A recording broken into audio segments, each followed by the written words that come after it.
everyone, welcome back to my channel. This is Heidi from My Reading Life, and I'm here today to start episode 2 of my TBR Takedown challenge. If you didn't see episode 1, I will link it down in the box below so you can go check that out. But briefly, I made a stack, this stack right up here, of books. I made that stack with Doris when she was here visiting me in July. And basically we went through my physical TBR shelves together, and based on her knowledge of me and what I like to read and some firsthand knowledge she had of some of the books, etc., we picked out 10 books together that we felt I was least likely to get along with, and therefore were good candidates for this type of a project where I use a spinner wheel to pick one of the books from the stack, and then I start it and I try it and I see if I like it. If I like it, I continue it and finish it. If not, I DNF and it is removed from my stacks. And it's just a fun way to work my way through some books that I just wasn't picking up for whatever reason. So I have my little spinner wheel here today. As you can see, we are down to 7 books on the stack because in the first episode, I read through 3 books. So let us see what the wheel picks for us today. Did I hit the button? I don't even think I did. There we go. Here we go. Let's hope it is maybe not the longest book on that stack. What are we going to get selected? The Muse. Okay, so The Muse is this yellow one right here. I don't really know. This has a very interesting cover. So Doris actually, I think, had read this one, and she thought based on what the book was about, she didn't think I would like it.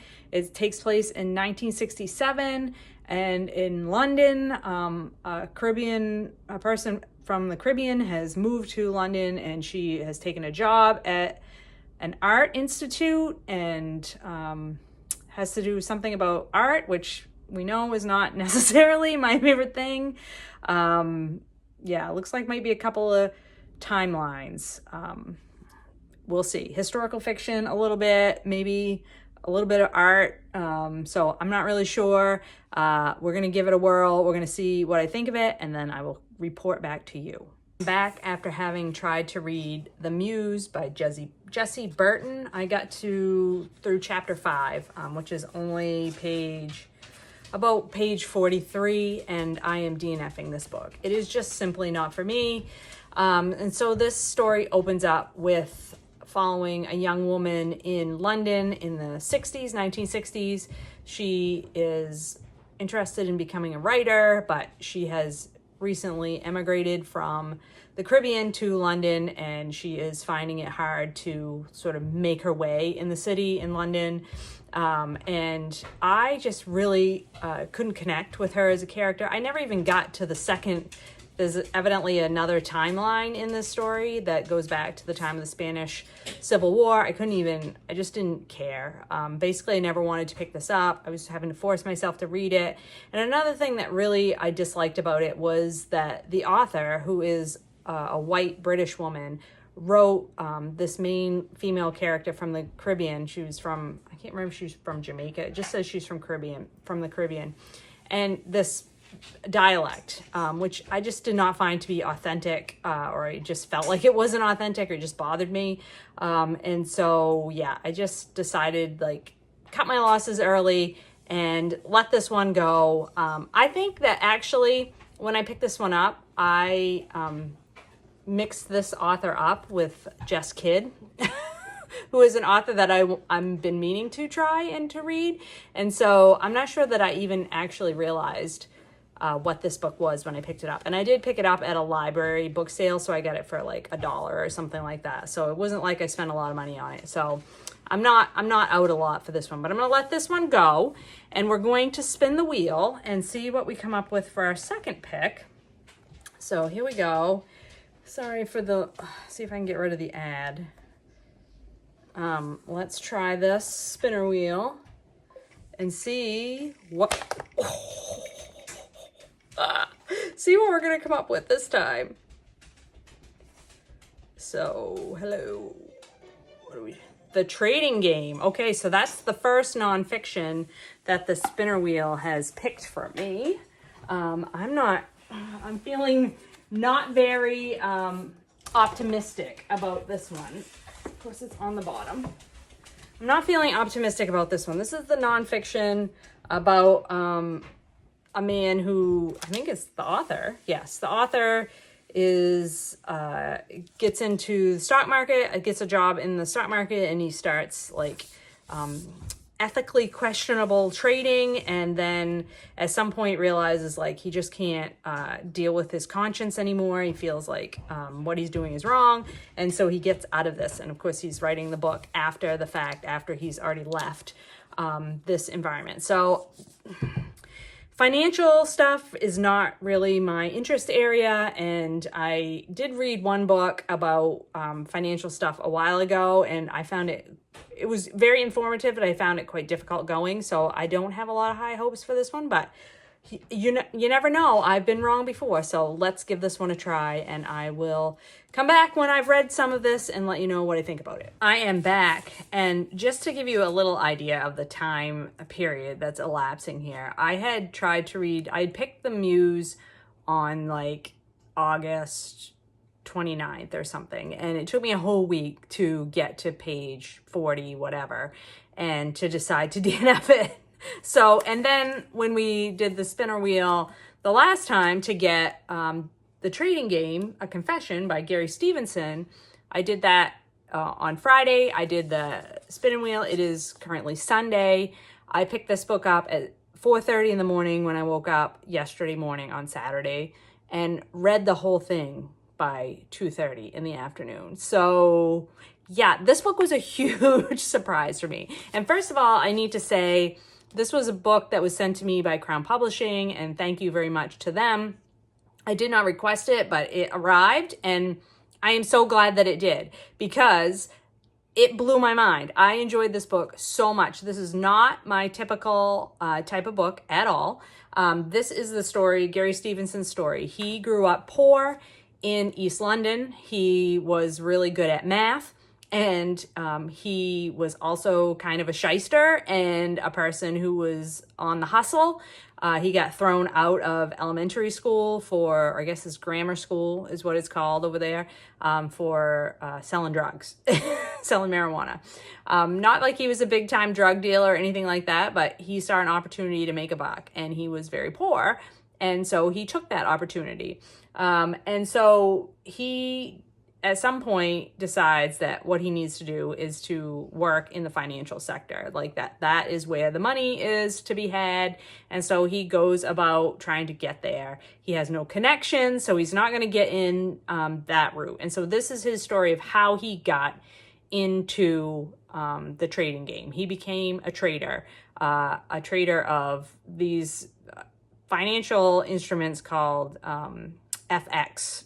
And like that part of the story, that's what I don't enjoy, is like detailed descriptions of how these stocks work, or like the math behind that, or anything like that. Like that's not what I'm interested in, but that is not how this memoir is told. This is told from the point of view of a man who came from nothing, was determined to make money, figured out a way to make money, and then realized it was making him super unhappy and tries to get out of it. And the financial world did not want to let him go because he was extremely good at his job. He made millions of dollars before he was 28 years old in the stock market. So it just was told in a very conversational style. There's lots of profanity in this book. So if profanity is something that bothers you in a book, like stay away from this one, because it's like the F-bomb everywhere. But how this world works, these trading floors, these men, and it's mostly men, the men, like, it seems like this should not be the way that the world works in the modern era. This story takes place right at the start of the Great Recession. So 2007, 2008 is when he first comes into the trading world. And you would think, well, then how did he make so much money? The world economy was in free fall. Like, it was difficult because he was betting that everything would go to shit. he made lots of money. His predictions that the economy would get worse came true, basically, is how he made his money. And his realization of what is happening to the global economy because of capitalism and because of this incredible wealth transfer from the poor and the middle class to the extremely wealthy. And this is not just America, this is worldwide. And his realization that he was contributing to that sort of broke him. And I just was fascinated by this throughout. I will say the last 50 pages or so of this, when he's trying to get out of this world, were less interesting to me than his fall was. So, you know, take that for what it is. But I thought it was really well done. And this is not the type of book that I would assume that I would like. But this is basically a guy that got caught up in a gambling scheme, which is what the stock market is, the global stock market, and how he got out of it. So yeah, excellent book. Could highly recommend. Thank you so much to Crown Publishing for sending me this copy and giving me the opportunity to pick this book up, which I would have never picked up if not for them. So yeah, highly recommend this one. If that sounds at all interesting to you, please do give it a try. It is fascinating. So that was a huge success from our stack of books that I thought, that Doris and I thought were going to be the least likely books on my shelf to give me a winner. So let's see what the spinner wheel picks for me today. Here we go. We are down to 5 books. 5 books left. Let's try to get rid of the ads and spin the wheel and see what we come up with. I mean, we're getting down to we're halfway through this project, so very, very cool. The Violin Conspiracy. All right, cool. I'm excited for this one. Let me grab it off the stack. Another hardcover. So this is a mystery novel, and actually, I believe Patrice sent me this book as a gift. So thanks to Patrice for that one. And it has gotten very good reviews and has been a lot of people's favorite, in their favorites list of favorite mysteries. And the reason why I have been trepidatious about picking it up is because of the music side of it. I got really, there have been a couple of books that I've read that have music as like a central component to the story, and I have not liked those. So I think it has given me a little bit of nervousness about picking up other books that have some kind of a side, or some part of the story is about music. But from all accounts, this is a very good mystery. So this is about Ray McMillan. He's growing up black in rural North Carolina, and he is really talented at music, playing the violin. And he has a very special violin, from what I understand, and that violin goes missing somehow. And this is his quest to get his violin back, I believe. So we're going to try it out. We're going to see what we think about it. Let's see if this is going to be another win, or if this is going to sadly be another DNF and removal from the TBR. So stay tuned. Hello, I'm back for a little check-in. I have not finished a book, but I just wanted to come on here and report that I have started The Violin Conspiracy by Brendan Slocum, which I picked on Sunday. It is currently Wednesday. I read a little bit on Monday just to make sure I liked the writing. I did. I read about 20 pages on Monday. I thought the writing was great. Read really quickly. Picked it up last night with about an hour before bed and read to page 115 and had to force myself to put the book down and go to bed so that I wouldn't stay up too late and be tired at work today. So I am so glad that this project got me to pick this book up, because it's been languishing on my shelves and it's absolutely fabulous. It reads so well. The character of Ray, who is the main character in the story, who is a violin prodigy. He's in his 20s, early 20s at the time the story opens. He has a family heirloom fiddle, a Stradivarius violin that had been passed down in his family, had sort of been forgotten about, and his grandmother gives it to him, and he is just an amazing violinist. And as a young black man, like, that is not what people expect of him, is to be a violin player, a person that plays the violin. And he has to fight racism and prejudice. But the story basically is he's practicing for this competition, this big competition, global competition, and he is in New York, and his violin gets stolen, and the story takes off from there. He's trying to figure out what's happened to his violin, like the police are, the FBI, all these people, and we flash back in time to how he got to this hotel room in New York with his missing violin. And it's the backstory of this young man that is so completely engrossing, and so visceral and heartbreaking. And you just want to reach through the pages of the book and grab people and shake them for being such racist assholes and for not supporting this young man. But there are good characters too that you're like, when you want to reach through the pages and hug those people. Like, it's just so good.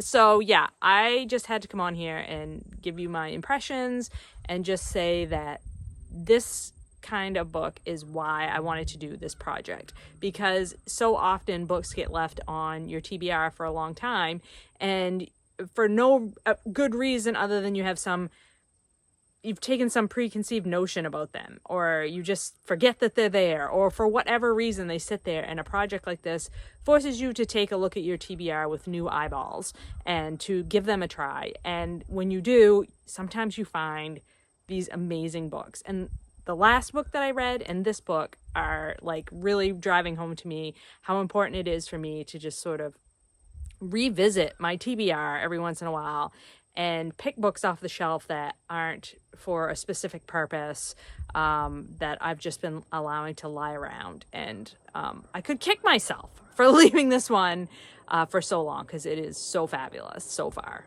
So just had to update you on that. I am happy to report that I have finished the third book in this group of books from my TBR Takedown challenge. So I did finish The Violin Conspiracy by Brendan Slocum yesterday, and I am also happy to report that I thought this was an excellent mystery, and I'm so thankful that I finally picked it up. So this book is really more than a mystery. The mystery part is satisfying, although I did guess by the end who the person was who had committed the crime, which is not particularly usual for me. So I would not, this probably people who are more experienced mystery readers might figure this one out before I did. I tend to be a little slow on the uptake, but I enjoyed getting to the end to see how the author was going to fit all the pieces together. So this story of a young black man who is a self-taught violin prodigy and his rise through the world of classical music competitions was super interesting to me because of the perspective that it gave of a black person's experience in this particular field. Evidently, the author has some experience. He is a teacher, a music teacher at the college level, but he also did some competitive musicianship as a young person.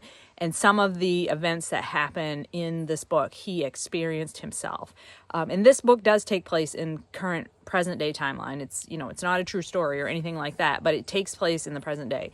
So I think there's a tendency, particularly amongst white Americans, to think that racism towards black people is something that happened in the past and is not something that happens. Like, most people aren't going to be like that towards black people, right? There's this idea that most of us are enlightened enough that we wouldn't we wouldn't show prejudice towards people of other colors, right?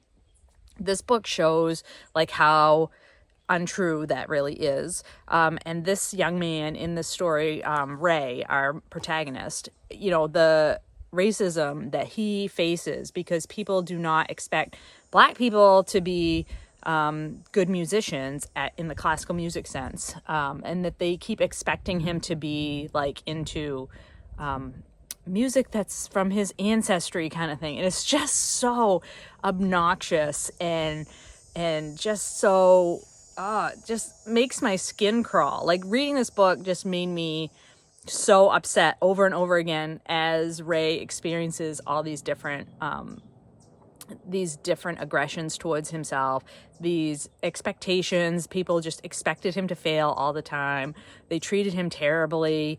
They just treated him like he was less than nothing. And here he was, this incredibly talented musician who had, against all odds, fighting everybody from his family all the way to, you know, the people that should have been his teachers and his mentors, plus society as a whole in general. Like, just, so incredibly, it makes you angry, it breaks your heart, and also it tells an excellent story. So I had been worried that I would not like this because of the music elements, because I don't typically like books that are like really into art or music in the classical sense, because I don't know anything about those fields, and I tend to feel really stupid when I read them because I don't know what people are talking about. But this was more like reading a book about any time that somebody is really good at something. And it doesn't have to be something that I'm good at, but I really enjoy reading books about people who are like superb at the thing that they're good at.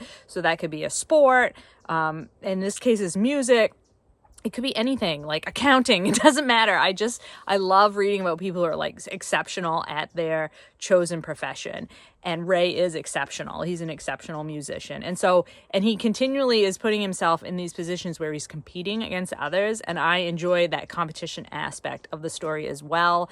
I love, like, there's training scenes. If you like a story where there's training for some kind of event and then the event happens and you have to see who's going to win, like, it has all of those elements. And so it makes it a very readable story. I think the thing that was also really sucked me in was the fact that Ray is fighting against most of his own family to, you know, forge his own path, to do what he wants to do, and to follow this path towards musicianship. And his own family is not very supportive. In fact, they're actively working against him in some cases. And I don't want to say anything more than that because you will have to read that for yourself if you read this book. But I just simply really enjoyed it. I will say the ending of the book was less strong to me than the first. Like, the first 2/3 of this book were really strong. Like, all of Ray's backstory and finding out how he got to where we are, where his violin gets stolen. And then we get back to that moment where the violin gets stolen. And then everything from that is to the end of the book is like the last third. And that was probably the least successful to me, but I still really enjoyed it. So it kept it from being a 5-star just because I thought the end gets a little ridiculous in a way that the rest of the book didn't feel to me. And so that made it a little bit off, but still a very enjoyable time, a really great read, and I'm so glad that I read it. So highly recommend The Violin Conspiracy if you have not yet read it. Like me, if you've been letting it hang around, don't let it hang around anymore. It's a really great book, and I highly recommend that you read it. So that gets us through the second episode of TBR Takedown, and I think this one was very successful because we had 2 awesome reads and 1 DNF. So, I mean, I think I'll take, 2 out of 3 ain't bad, as they say. And so I'm really pleased with how this is going, and I will be back with episode 3 before too long. Hope you're all doing well and finding some great books to read. I'll talk to you later.